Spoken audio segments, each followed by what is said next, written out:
Welcome to Samba Samba. Enjoy the video. You start by putting the bike in a stand and removing the front wheel. This gives room and visibility. Loosen the top cap about 1/4 turn to release per load. Don't fully remove it yet.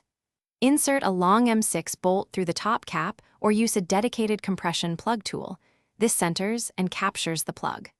Once inserted, apply a thin smear of grease on the bolt threads to protect aluminum. Make sure the headset is free and the fork steerer is slightly supported before you proceed to extraction. You now focus on extracting the plug.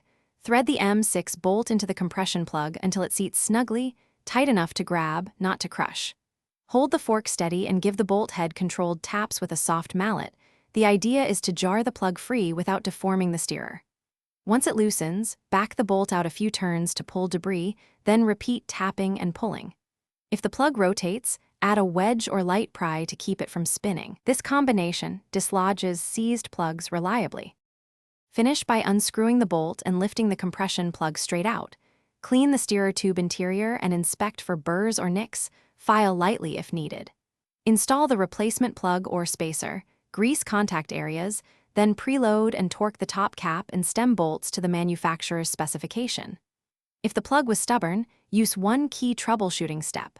Apply a little penetrating oil, wait 10 to 15 minutes, then repeat the controlled tapping and extraction.